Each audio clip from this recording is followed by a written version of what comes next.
اب چلتے ہیں اپنے اگلے برج کی طرف جو کہ برج قوس، اور آپ کو بیان کریں گے کہ ان کا 21 سے 28 فروری کا یہ اشرہ علم نجوم کی روشنی میں کیا کچھ بیان کر رہا ہے۔ وہ افراد جو 23 نومبر سے 21 دسمبر کے اشرے کے دوران پیدا ہوئے ہیں وہ برج قوس کے تحت آتے ہیں۔ اس کے علاوہ وہ افراد جن کو اپنی تاریخ پیدائش معلوم نہ ہو مگر ان کا نام فے سے شروع ہوتا ہے تو وہ برج قوس کے تحت آئیں گے۔ اس عرصے کے وقت کے دوران برج قوس والے افراد اپنے شریک حیات کے ساتھ تعلقات کو بہتر کرنے کے حوالے سے سوچ و بچار اور کوششیں کرتے ہوئے نظر آتے ہیں۔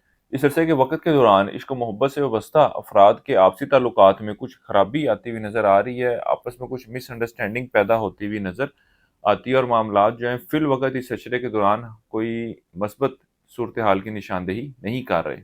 اس عرصے کے وقت کے دوران اپنے مالی معاملات، مالی صورتحال، لوگوں کے ساتھ اچھے اور بہتر تعلقات کے استوار کے حوالے سے خاصی فکر مند رہیں گے اور کوششیں بھی کرتے نظر آ رہے ہیں۔ اس عرصے کا وقت آپ کے اندرون و سفر کے لیے جانے کو ظاہر کر رہا ہے۔ آپ بہن بھائیوں اور رشتہ داروں کے ساتھ اچھے اور بہتر تعلقات کے قیام کے لیے بھی خواہش مند رہیں گے۔ اس عرصے کے وقت کے دوران طالب علموں کی توجہ تعلیم کی طرف مرکوز رہے گی۔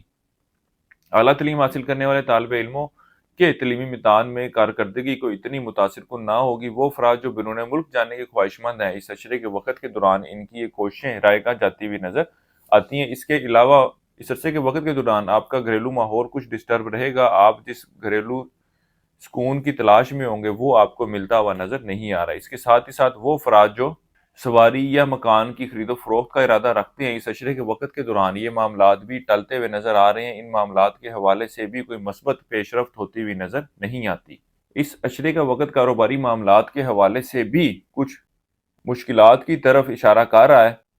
یہ کاروبار میں بہتری کے حوالے سے کوششیں تو کرتے ہوئے نظر آتے ہیں لیکن اتنا ریزلٹ ان کو ملتا ہوا نظر نہیں آ رہا جتنا یہ ایکسپیکٹ کر رہے ہوں گے۔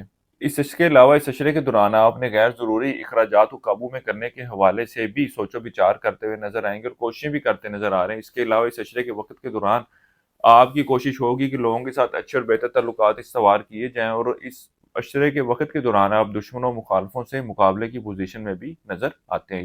اس عرصے کے دوران ملازمت پیشہ افراد کو اپنے دفتری معاملات، دفتری ماحول کے حوالے سے بہت زیادہ فکر مند رہنے کی ضرورت ہے۔ وہ افراد جو روزگار کی تلاش میں، اس عشرے کے دوران ان کا کوئی سلسلہ روزگار بنتا ہوا نظر نہیں آ رہا۔ وہ لوگ جو ذاتی مشاورت چاہتے ہوں یا ریئل اسٹون خریدنا چاہتے ہیں وہ ہمارے اسکرین پر دیے گئے نمبر پر رابطہ کر سکتے ہیں۔ اس عرصے کے لیے ایک وظیفہ آپ کو بتا رہا ہوں، یہ کریں۔ اللہ تعالیٰ آپ کے معاملات میں آسانی پیدا فرمائے۔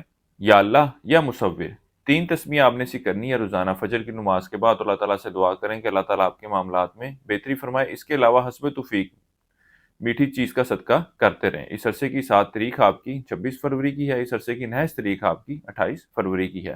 برج قوس والوں کے لیے اب تک اتنا ہی۔ اللہ حافظ۔